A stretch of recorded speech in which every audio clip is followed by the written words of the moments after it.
In three, two, one. Hello, and welcome to Know the Score. I'm your host, Don Delarente, and I'm joined once again by the Libra icon, Dwayne. What's up, bud? Not much, man. Long day at work. Possibly a game tonight at Bridgestone, or I'm gonna be doing it at a bar somewhere. So we just playing the waiting game right now. All right. Know the Score is being brought to you by CSPN. You can find us on the web at cspn.us. You can also find us on iTunes, Google Play, SoundCloud, and Stitcher Radio. You can follow the show on Twitter at KTS Pod. You can follow me on Twitter at Don Delarente, and you can follow Dwayne on Twitter at the Libra Icon. Dwayne, this past Thursday, it was the NFL draft. So a lot of young men became instant millionaires. They realized their childhood dreams, and they got, in some cases, to go play for their favorite teams. And in other places, they got a chance to make a name for themselves, do homes, hopefully, for 15 seasons at, 10 at the least. Good health to all of these young men. So Mm-hmm. the, rumors were starting to come out that Cleveland, contrary to all the reports prior leading up to the draft, not Sam Darnold, but Baker Mayfield was their choice with a number one pick. So, Dwayne, get your thoughts on just, like we said, for a couple of days, 3 or 4 days leading into the draft, it was starting to get louder, but you never know. A lot of people put out smoke screens, but this wasn't a Mm-hmm. smoke screen. So, what do you think about Baker Mayfield taking his unique skills to the Browns? I really think that this is going to be the quarterback that reverses the curse. And the reason why I say that is that Baker Mayfield has the moxie, he has the confidence, he has the belief in himself, and he is a very, very good player. He talks a lot, he is brash, but he can back it up. And he started as a walk on, of course, undersized at Texas Tech. Didn't think he would be, didn't think, people didn't think he would make it. He made it. Walked on at Oklahoma. People didn't think he would make it there, and he became one of the best quarterbacks in. I mean, I won't say well, the best, but definitely among sooner grades. I mean, you look at the numbers, but um, I really think that he has the confidence, he has the belief in himself, and his teammates. He's such a great teammate, and I think everybody will rally around him. He's got a great mentor, Tyrod Taylor. He's got Todd Haley pretty much running the show on the offense.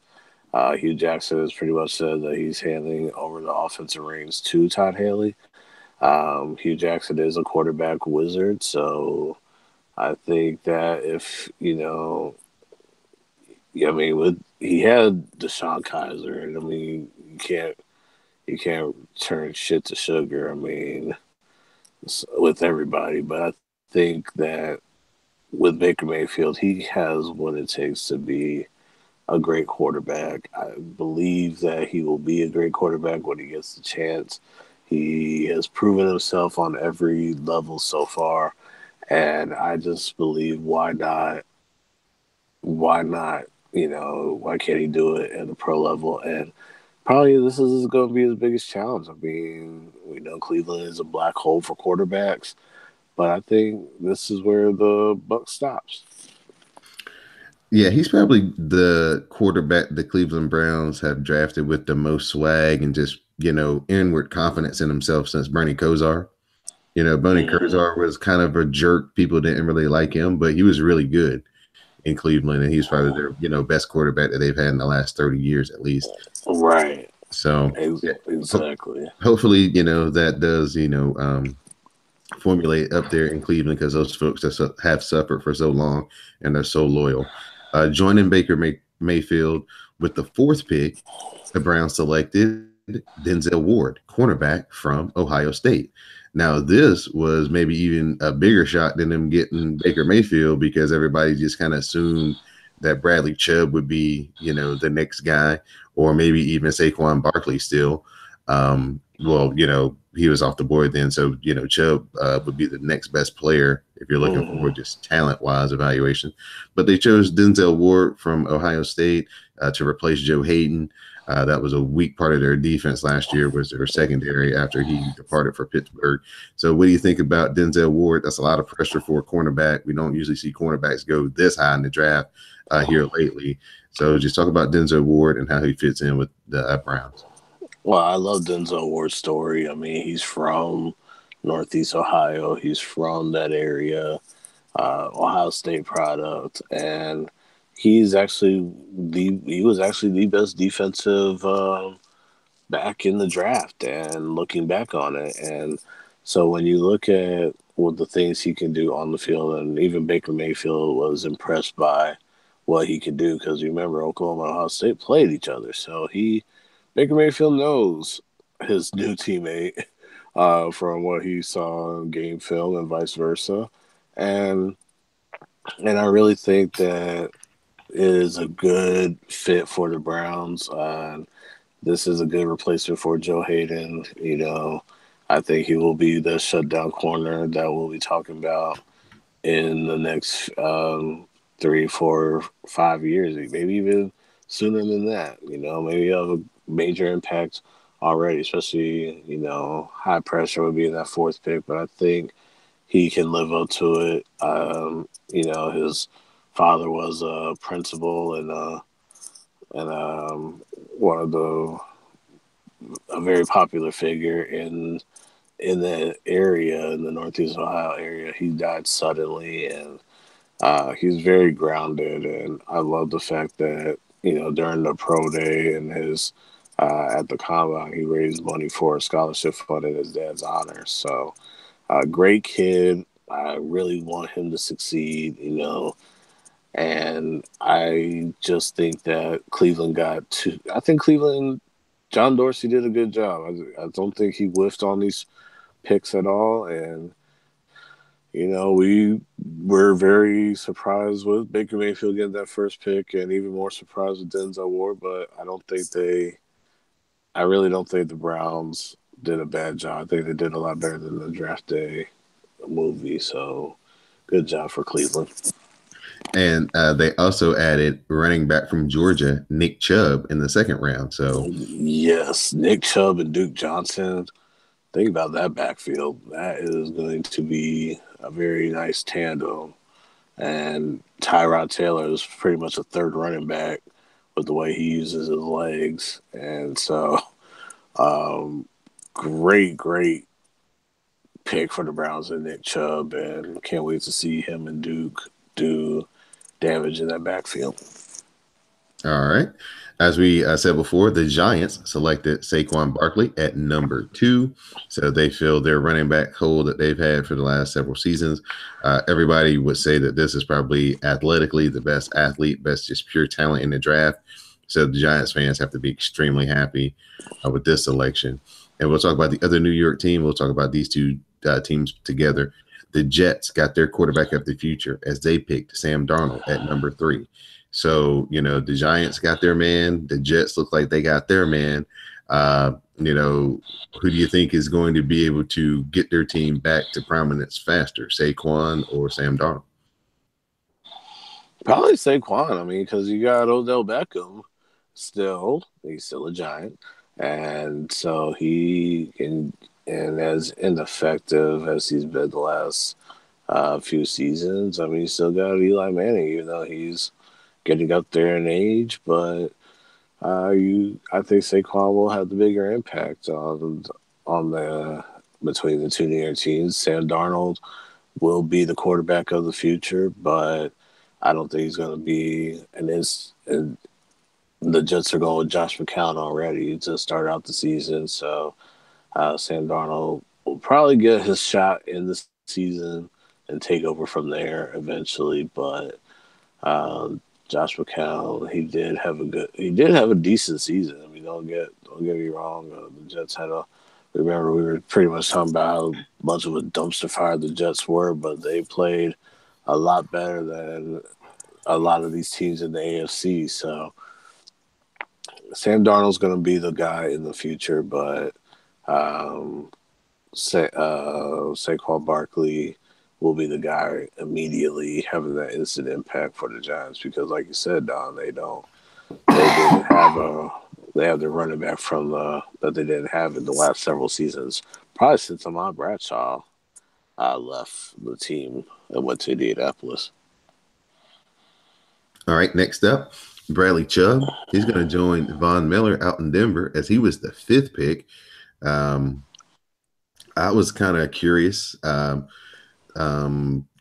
Pretty thought that maybe he would go a little bit higher in this draft, but he did not. And Denver, who was in the need for a quarterback, was like, oh, can't pass this guy up. So the tandem of Bradley Chubb and Von Miller looks to be very formidable out there in the AFC West, excuse me. Josh Allen, he's going to be spinning it up in Buffalo as he was the 7th pick. Probably the best place for him because of the weather conditions. It's similar to what he played in Wyoming. Buffalo needs a big, strong quarterback to cut through the wind. And, if you're not going to be that accurate to begin with, Buffalo would probably be the good place for you because the deeper throws, he's a lot better on than the touch throws. So, all right. At the surprise of the draft to me, Calvin Ridley, wide receiver from Alabama, dropped all the way to the Falcons at number 26. So defensive coordinators in your division, sir, are going to be staying up at night. As I heard, the plan is they want to put him in the slot to start out. And there is no third cornerback on any team good enough to cover him. If that's the plan. I mean, if you think about that, Julio, Sanu, and Ridley, it's a 3-headed monster. Not to mention the running backs coming out of the backfield that can catch the ball as well. Right, but we all know the question mark is going to be a quarterback. Matt Ryan, he's a good quarterback, but I mean, he got this big contract, but we know how pressure and the Falcons, they don't mix. So, just going off of past history, 28-3. So. The Patriots, they snagged running back Sony Michel with their 1st-round pick. I think a lot of people, are definitely praising that pick. They definitely are going to have a lot of fun using him in a million different ways. Woo! Sorry, Celtics are by. Celtics are up by 2. I'm sorry. The Ravens, they traded back into the end of the 1st round, and they were the ones who selected quarterback Lamar Jackson. So what do you think about Lamar? He's going to get at least a couple of years, and, I guess if things work out the way they should, where he can just sit behind Flacco and, pick up the offense, get some experience without having to actually play in, real live games. So what are your prospects for, Lamar Jackson going to the Ravens? I think this is a good landing spot for him. Very good landing spot, and he's going to be the guy taking over when the Ravens get rid of Joe Flacco. It's not an if, it's just a matter of when.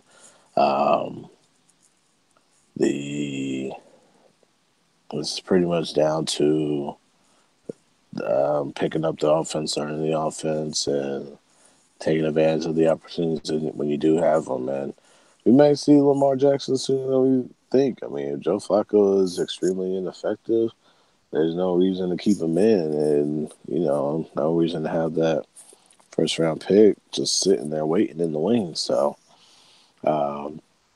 perfect spot for Lamar. Perfect place. Ozzie Newsome, and was probably his last draft as a Ravens GM. He did a good job. All right. In some non-draft news, Jason Witten retires from the Dallas Cowboys, and it's speculated that he's going to take over for John Gruden as the color analyst on Monday Night Football. So this was a shock to most people. Came on the Friday, 2nd day of the draft.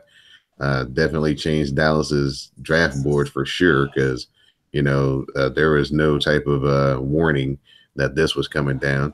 So, your thoughts on Jason Witten's career and, the next move for him and the Cowboys. Overtime. Yeah, yeah. Was that Covington? Has he hit anything today? Covington. Bellinelli hit the jumper. Oh, okay. Covington's only had 1 point in this game. He pulled a Ben Simmons today. Yeah. Getting some live recap action here on this another score. Yeah, so on the subject of Witten, definitely an Iron Man of the game, and it's really kind of disheartening that he was such a great tight end for a Cowboys team that only could win one playoff game. But the imagine if he was playing in the Aikman era. Imagine if he was like a better Jay Novacek or something like that. So, good career, excellent career. He's definitely a Hall of Famer, and I can't wait to see what he does in the booth. Will he be able to show his passion of the game, and will he be no nonsense kind of color commentator? Will he have some humor to him? But a lot of people have always, said that he's a consummate professional, so he's going to be great at whatever he does. And just hats off to a great career. But at the end of the day, I think, he can catch the ball in short yardage situations, but he can't. He's been bumbling and slowing down a lot. So it's good to see that he's gonna call it on his own terms and go do what he wants to do after that. For one, I'm glad to see him go because we could never cover that man inside the red zone, even though everybody knows the ball was going to him when he played us. Somehow he still managed to get open, rumbling and bumbling and stumbling all the way. So I am, for one, glad to see Jason Witten go. He's tormented me for too many seasons. But yes, great career. Put up some great numbers. I think he leads the Cowboys in like yards receiving or receptions, one of the two.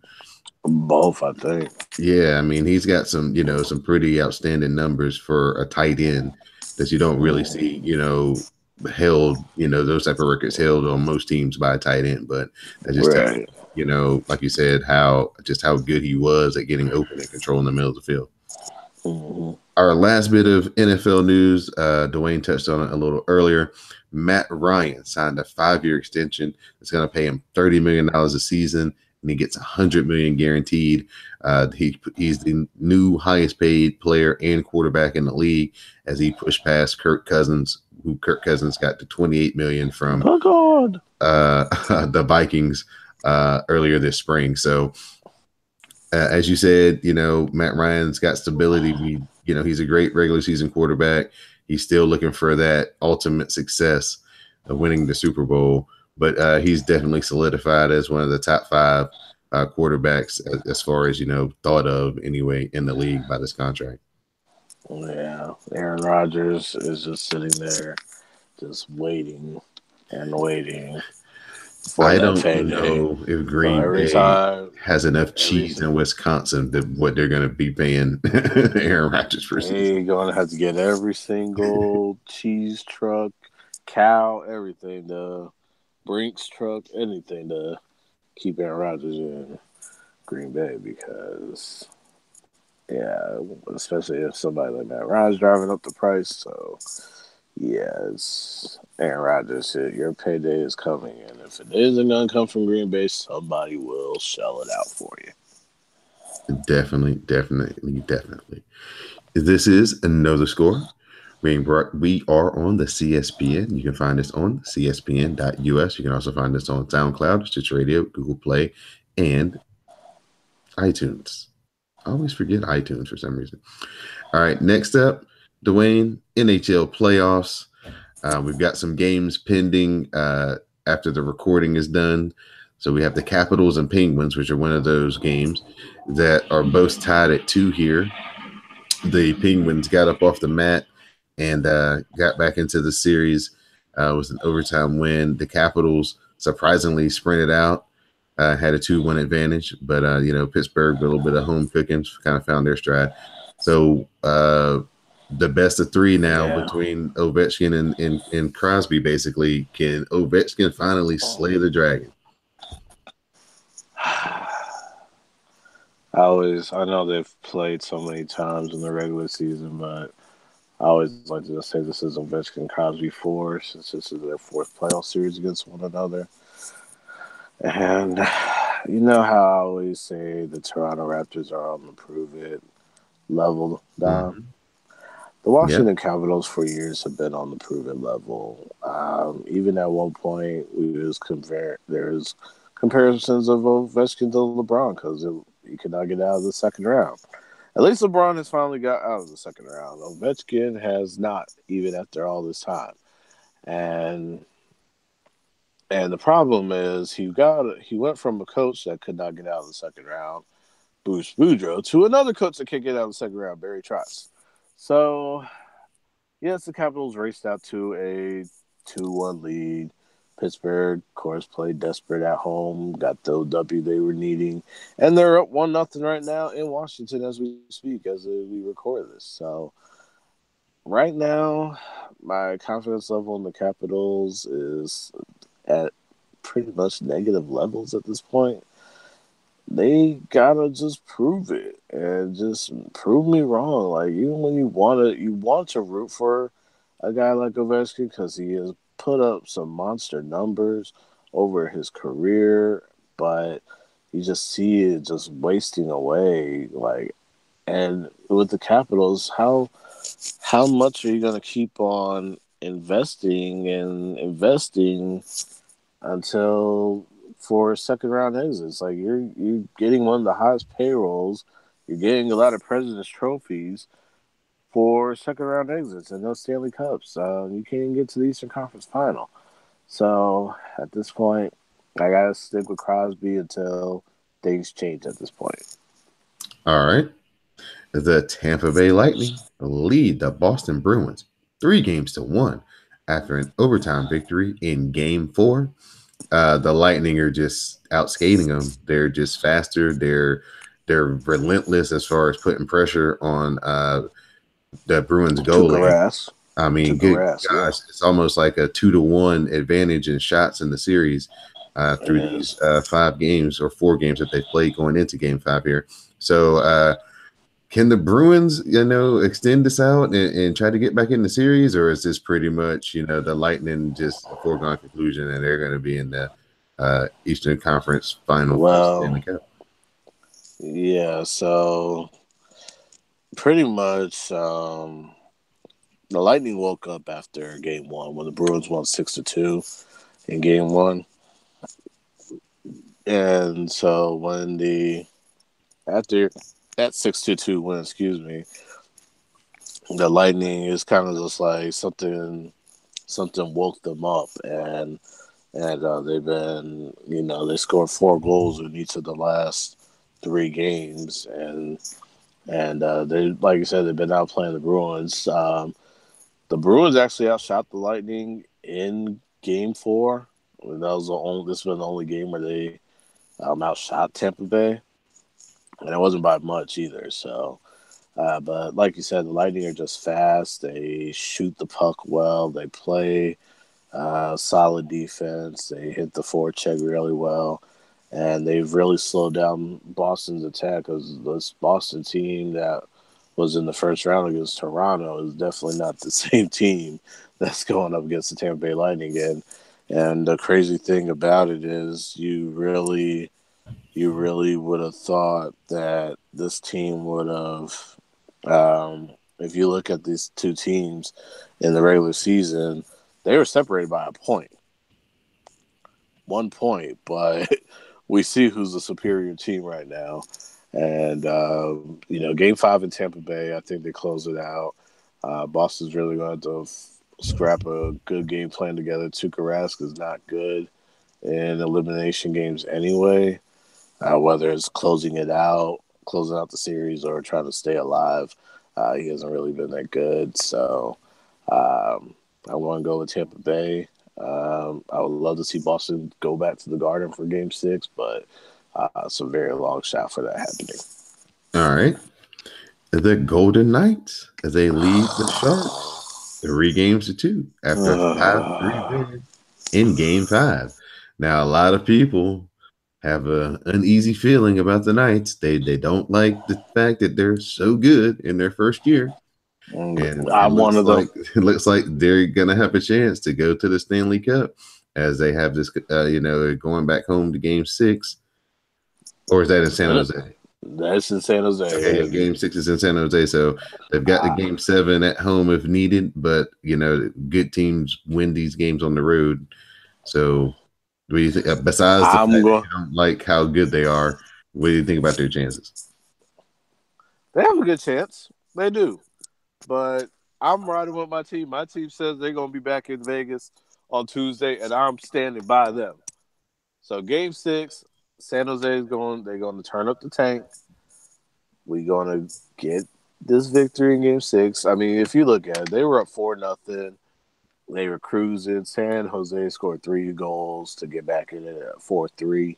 They could not get that fourth equalizer. I think Vegas realized that this isn't a team that's going to lie down like the LA Kings. So they kind of woke up and was like, okay, we really need to get this empty net goal to make it 5-3, which they did. Credit to them. Slow golf cart. But my team is going to go to the tank.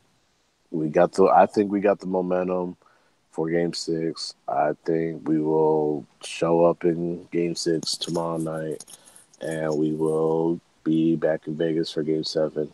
And now what will happen in Game 7, I'm not going to, proclaim victory, because anything can happen in the Game 7. But I am definitely hoping that definitely want to see a Game 7. The Knights have had a great season. They've taken advantage of the very lax expansion rules that other teams didn't have the luxury of having back in the day. So, and they built a good team around it. So, whoever is the 32nd team, whether it's Seattle or somebody else, they need to get that same treatment. So, hats off to Vegas, but this ain't over just yet. All right. In the final series in the NHL playoffs, we have the Jets and the Predators. They are both tied at 2 games apiece, and they have their Game 5 pending later on as we record the episode as well. So, crucial Game 5. Who do you think takes the advantage in this series that I know is near and dear to your city and, your job? Because about an hour or, or maybe a little bit less. Yeah, pretty much. Yeah, so this was Predators definitely got that when they needed 2-1 in game 4, especially after they blew a 3-0 lead in the first period and lost 7-4 in Game 3. So that just shows both teams have won on each other's home ice, but I think the Predators, they needed the win more. I think they take that momentum from Game 4, getting that win back in Winnipeg, and you're going to a jacked up Bridgestone Arena. The crowd's going to be insane. I'm still trying to see if I'm going to be working that as we speak right now, but right at the moment, I think the Predators take Game 5. Winnipeg takes Game 6, and we're gonna have a Game 7 Wednesday night, and here in Nashville. All right, yeah. So the drama of the NHL playoffs continues to build and build, and we'll continue to keep you updated here on Know the Score.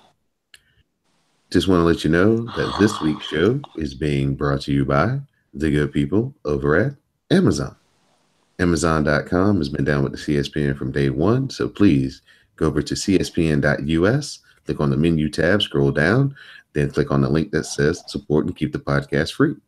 That'll take you to a list of all of our sponsors, not just Amazon. But for today's show, Amazon is the winner. So click on Amazon and they will take some of the purchase that you make to them, give it back to us so we can keep the podcast free for you each and every week. So CSPN.us and Amazon.com, do it today. NBA playoffs, the Celtics and the 76ers are currently locked in an overtime battle. It looks like Boston has a chance to tie it up here in the late seconds, and we might get a double overtime. So the drama is definitely in Philadelphia, as Philadelphia is trying to get up off the mat, as Boston used a big third quarter to win game one. And then Boston overcame a 20-point second quarter deficit. 22. To go up 2-0. So in that second game, it was just Brad Stevens. He's the best X and O's coach in the playoffs that's currently remaining. And he just out tacticaled Brett Brown there in the second and in the third quarter, and Boston ended up getting that second game. So right here, we're in a nip and tuck battle. Looks like Philadelphia is up by a bucket coming down here. A couple of possessions to go. So just talk about Brad Stevens and the job he's done with the undermanned Jaylen Brown. Did not play in game one. And just talk about, the effort that Boston's put forth going up against Embiid, Ben Simmons, and this talented 76ers group. It's been next man up for the Celtics. That's been their mantra all season. Started with the Gordon Hayward injury. Next man up was Jason Tatum. Jason Tatum's role elevated pretty quickly, and he learned on the fly. Jaylen Brown, he steps his game up as a rookie. Terry Rozier, after Kyrie Irving went down, and then you lose Kyrie Irving, you lose Daniel Tice, Aaron Baines has stepped up. Like, all these guys that have come off the bench. And when Marcus Smart was hurt for a while, it really became Terry Rozier's time to shine. And he's just taken advantage of every opportunity, and he's flourished so far in this playoffs. Right now, I just think that the team is really doing a great job. Brad Stevens is definitely one of the best coaches in the NBA when it comes to, being tactical, strategizing, doing a whole lot of, he's been really, really,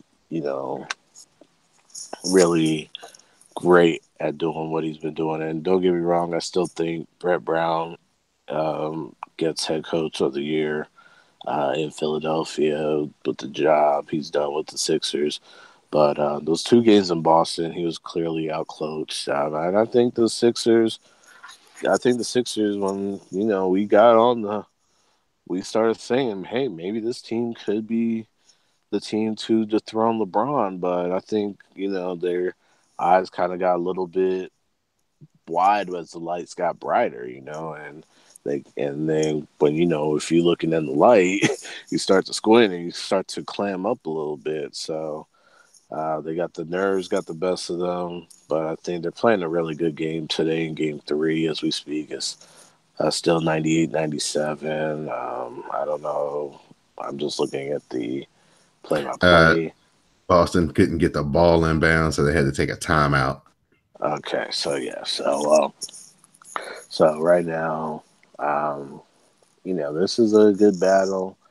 And I did say Philadelphia has a good chance to get the series back. I mean, Boston hasn't won a road game in the playoffs this postseason just yet, so we should see, how the end plays out. And but it's been a good series, been competitive. And I just really like what Boston's been doing so far. It's been a fun ride. Just have fun with it, and Sixers fans, have fun with it. I see Horford made a jumper, and Boston's up by 1, so we got to go back the other way. So, all right. It's it's going to be a very, very good series, and hopefully, I don't mind a gentleman's sweep, close it out at the Garden, but we'll just wait and see. All right. The Cavaliers, they rallied to steal game one versus the Raptors in overtime, a game that the Raptors had no business losing. I think they were like 0 for 13 or something like that coming down the stretch in the fourth quarter. Right, That led especially into the overtime. that last sequence where Jonas Valanciunas. How did you miss that tip, man? Right, right. Um, uh, yeah, yeah. Continue down before I go on my Raptors tirade. Oh.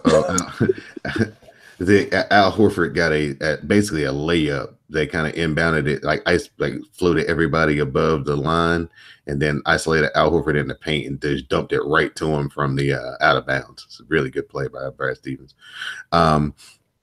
In game two, LeBron James and Kevin Love just dominated. It was kind of like Kevin Love was the first half, LeBron was the second half, and they just blew Toronto off their own home court, and now they lead the series 2-0.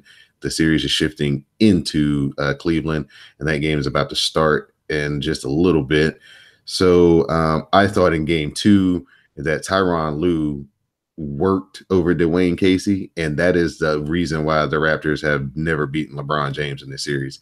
It's just because Dwayne Casey, his X's and O's just aren't good enough to beat LeBron. Just that simple.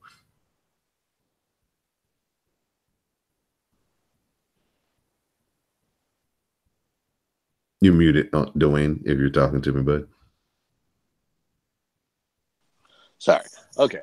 So yeah, well, let's go back to 2011. Remember when LeBron was in the finals against the Dallas Mavericks, and he was held to 8 points in the fourth quarter that one game?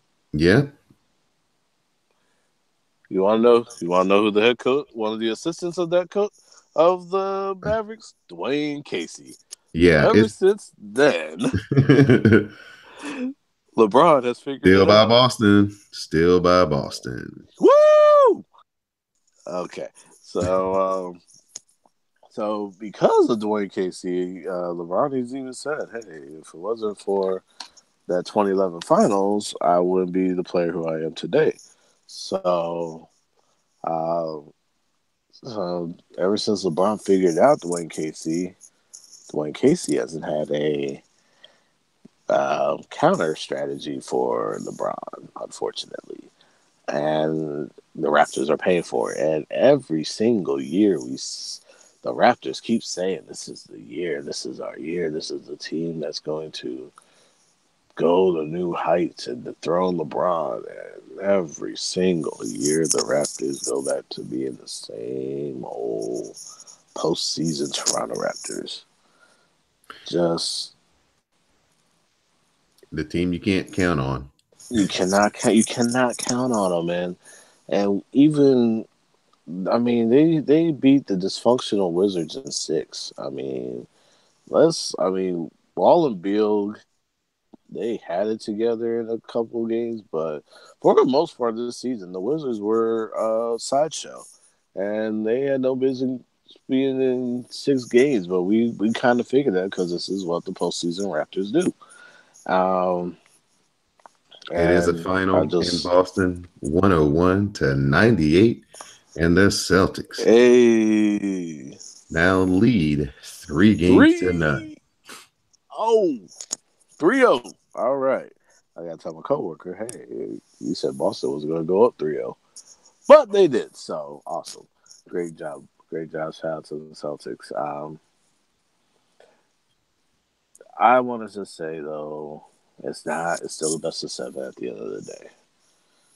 But Toronto's going to have to figure something out. I mean, you have to continue to let LeBron get his points. But now that the Cavs are figuring out each other, they're figuring each other out at the perfect time. And so it's making the East um, um, Yeah, take notice, reshaping the narrative that they're not exactly. as vulnerable as we maybe thought they were after that Pacers series. Right. I think the best shot the Cavaliers had, the best shot people of the field had to dethrone the Cavaliers was the Indiana Pacers. Now, I don't know if I don't know. Maybe Boston can do it, but maybe not. But I just don't see. I mean, Philadelphia is on the brink now. I mean, no team has come back from down 0-3 in the NBA in the best of seven. So the team that we thought could have dethroned the Cavaliers is on the brink of elimination. And the team that's supposed to be the best team in the East aren't doing anything either. So this could be paid for LeBron to go straight to the finals and face Houston or Golden State, most likely. All right. Speaking of Houston, they used a 39-point first quarter to blow out the Jazz in Utah in game 3, and they lead the series 2-1. Man, I was out at a rooftop last night, and the game started. I went, got like a drink, and came back, and it was already like 15-2. It's like, oh my goodness. This got ugly really fast. Houston just, like I said, that first quarter, I mean, they put the game away right there. So just talk about now that the series is in Utah. Houston had one off night there in the game 2. Joe Ingles set a record for Utah with 7 made threes. He had 28 points in that game. Donovan Mitchell had a subpar game for him, but he got help from his mates. But so what do you think about going into game 4? What's Rubio's status? I know he did not play in game 2. Was he back on for game 3? He was. Let me double check that. I will let you know. The man has some very interesting fashion sense, though, because in game 2 in Houston in May, he was wearing a hoodie with a sport. He was. Yeah, he was out for game 3 as well. Okay. Yeah, Royce O'Neal was in this place, so that could be why. What could be another factor there. Um, but I think, and then Donovan Mitchell only had 2 points in this game in his hotly contested Rookie of the Year debate with Ben Simmons. But yeah, the Rockets showed up like they were the number 1 seed and silenced that Utah crowd with their ugly jerseys and geological formation basketball court. I just think that we'll just have to see how they respond for game 5. I mean game 4 tomorrow night, and just go from there. I think when you take that raucous crowd out of the game, you have a great chance of victory because they really didn't have much to cheer about. It really was just the game just really made for good background noise at a certain point. So, kudos to the Jazz for making the score respectable, but we saw the truth. So, All right. We'll just have to see if they can do like they did in game 2 and bounce back and win game 4. All right. The Pelicans outmuscle the Warriors at home to win game 3. The Warriors lead the series 2-1. Steph Curry came back in game 2, and it was like he never left. He had 28 points. He was 5 for 10 from 3-point range. Really brought a lot of excitement and kind of the free-flowing offense back into the Warriors game.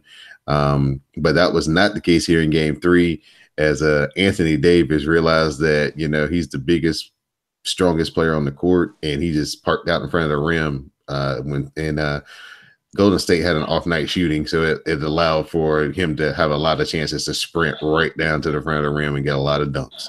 Mm-hmm. And And I think we underestimated New Orleans as an NBA city too. I mean, this crowd. I mean, of course, teams are going to show. I mean, fans are going to show up in the playoffs, but you know, everybody. I mean, this team's catching on within the Crescent City. I mean, look at the way they were united in red. I mean, I think the Warriors they realized that this is a team that can run with them, and if they can continue to get those extra contributions from Drew Holiday and Nikola Mirotic, and I mean Rajon Rondo had 21 assists in this game along with 10 rebounds. So Drew Holiday had 21, Mirotic had 16 and 13.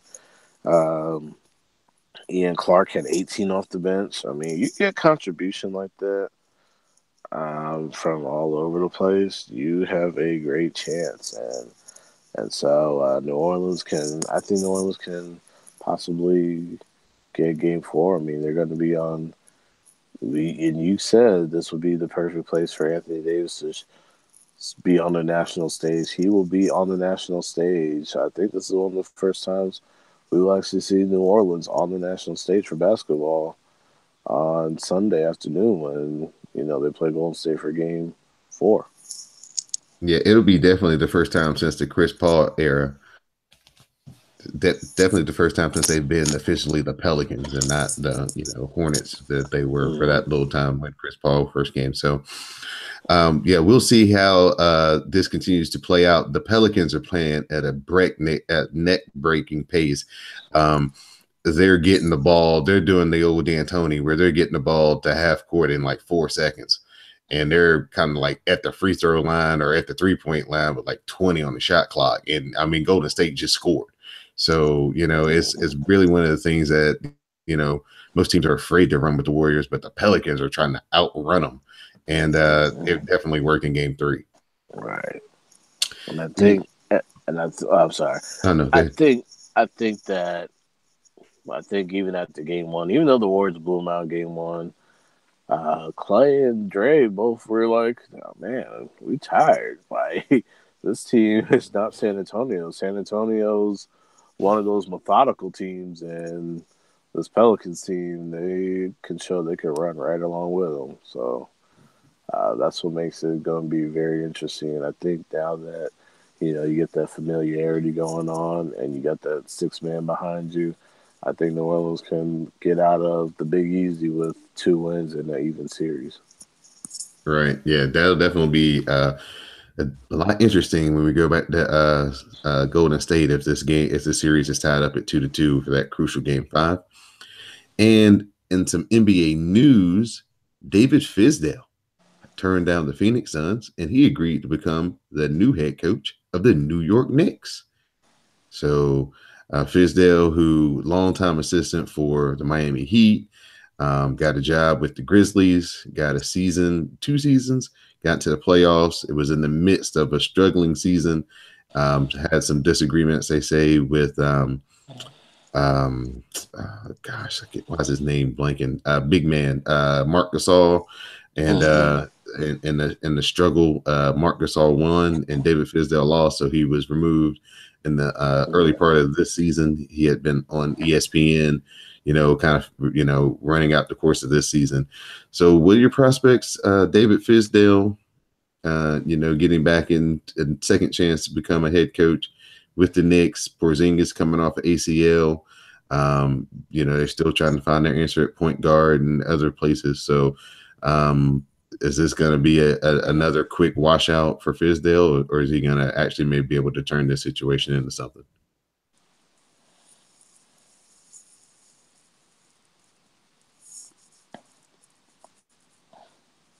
Dwayne, your thoughts on Fizdale? Oh, I'm sorry. Yeah, so, sorry about the delay. My thoughts on Fizdale, it's a good hire. I like the fact that I think he learned from the whole Marc Gasol era that you can't criticize any player's accomplishments. I think that was one of the deteriorating factors in the Marc Gasol, where Fizdale completely dismissed his EuroLeague championships and that was all in on the NBA. He's like, I got 2 NBA titles, or actually 3 really. I got these NBA titles with the Sacramento. I mean, not Sacramento. With Miami, I've won championships. You haven't. I've won real championships. So saying those things can rub a player the wrong way, and that's why Marc Gasol and him did not get along.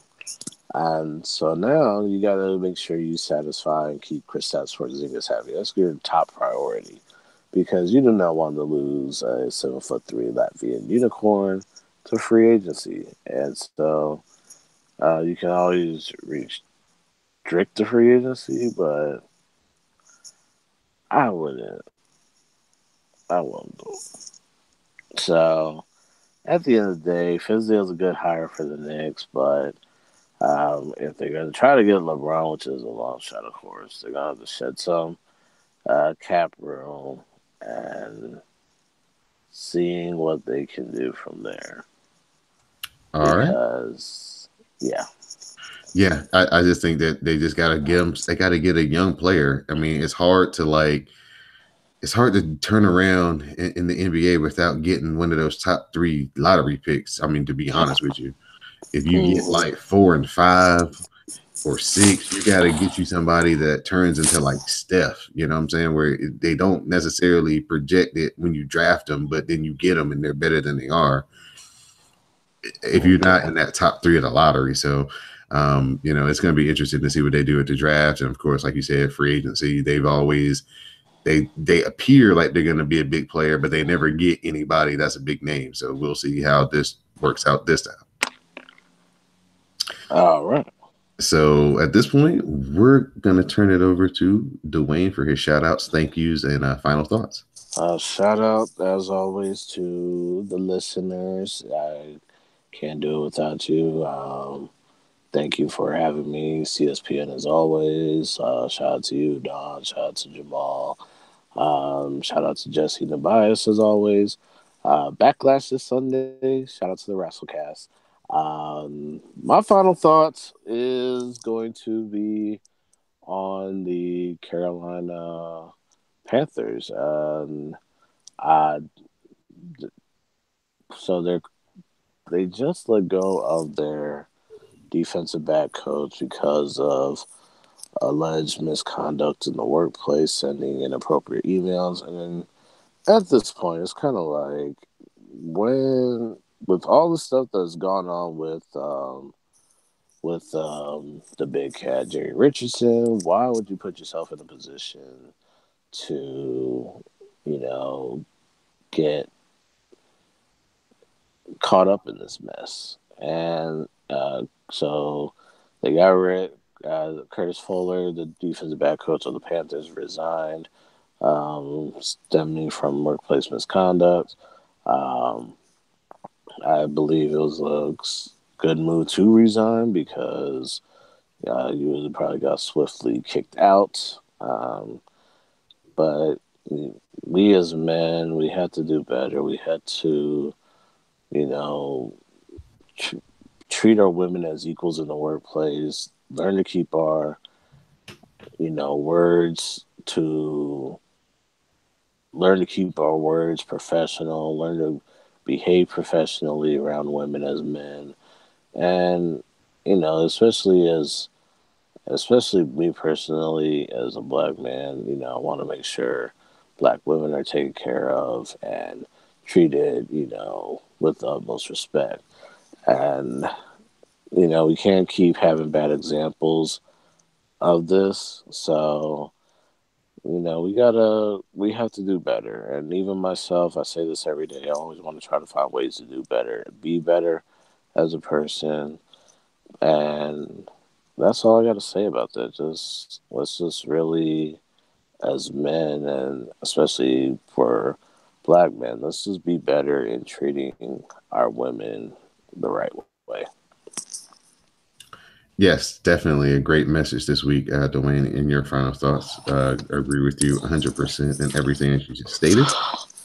My final thoughts and final topics will be about Justify. He just won the 144th Kentucky Derby. So Bob Baffert, after coming off of last year's Triple Crown, gets back-to-back Kentucky Derby wins. As like I said, Justify, he was the favorite. It was a rainy day, mucky track, and he didn't have a speck of mud on him. So he made his way to the front and held off a late charge by the second favorite, Good Magic. And so congratulations to Bob Baffert on his Kentucky Derby winner. And I'd also like to congratulate Albert Pujols on reaching that 3,000 hit milestone. He joins Barry Bonds, Hank Aaron, and Alex Rodriguez as the only men in Major League Baseball with 3,000 hits and 600 home runs. So there's definitely will be a place in Cooperstown waiting for Albert Pujols. Just 20 years of, well, technically 19, 20 years of just excellence. He's had some rough years here in Anaheim, out with the Angels, battling with bad feet and things, but he seemed to have those problems behind him. He's lost some weight. He's playing the field regularly again at first base, and just proud for him to stick with it out there. There's a lot of talk about maybe he should retire or they should trade him, but they stuck with him, and good to see a guy, by all accounts, a good guy reach such a historic milestone in the game of baseball. Oh, I got one more thing since you're on the subject of baseball. Is that okay if I do this? Yeah, go ahead. All right. Matt Harvey. Okay. As a Mets fan, I gave Matt Harvey the benefit of the doubt when everybody was in the middle of turning on him. As you know, Matt Harvey was the seventh pick of the New York Mets in 2010. Got to the majors in 2012, and from 2012 to 2015, he was the guy. He was the ace of the organization. He was the man, the Dark Knight, the King of New York, baby, King of New York. But the last 3 years have been awful due to injuries. He had Tommy John surgery. He had thoracic outlet surgery where a rib was removed to help him, pitch better. And at the start of the season, his first start, he looked good. I thought, okay, maybe we will see Matt Harvey back. And then life came at everybody fast. As like sharks that smell, when Matt Harvey's on the mound, hitters are out for blood. It's like they're like sharks that smell blood. And at this point, it was just too much of bad pitching, and the Mets took him down to the bullpen. He didn't want to go. He believes he's a starter. I get it, pride, bruised egos, okay. But, for the best part of the team, you can still be a spot starter, and you got to earn your way back in the rotation. And in the bullpen appearances that he's had, he has sucked flat out. And so the next step was to, hey, we may have to demote you to the minors. Go to Las Vegas, get your groove back, come back. But Matt Harvey refused. So as a result of refusing, Matt Harvey is designated for assignment. His tenure with the Mets no longer. And at this point, this Mets fan says good riddance to Matt Harvey. We don't want your ego. We don't want your bad pitching. And I hope you can swallow your pride and go on to some other team and go to the minor leagues and get your groove back and start pitching well again. But, it's a what have you done for me lately business and sports. We all know this. And given the resume, it may be a long shot. I mean, somebody will pick him up, I'm sure, but it's going to be they're gonna have to deal with a lot. And so, good luck to the next team. Oh, and maybe you can turn him around, but he's off the Mets, and I think it's gonna be a good thing for the team moving forward. Hopefully he does go down to the minors and he embraces it as a chance to kind of, straighten himself out without all the, scrutiny of the New York media on him. And he goes down there and he has a little fun and, he's going to be the wealthiest guy in the situation. So hopefully he goes down there and treats those guys really nice and, and in the process, gets back up to the majors and contributes to the Mets before the season is out. And hopefully in August, we'll have you come back on here and say, I kicked him out, but I'm going to welcome him back in because I see he did the work and took it seriously and everything. So I'm hoping that it turns out good for him and that he finds some joy playing back down in the minors without so much scrutiny. Because I think that's kind of what happens in New York. You get hurt, you try to come back, you're not as good, and then of course everybody's picking you apart and wondering what's wrong with you, and you just don't get a chance to kind of have that much fun anymore. So maybe this trip down on the farm will bring some of that fun back, and Matt Harvey will regain his status as the Dark Knight. Yeah.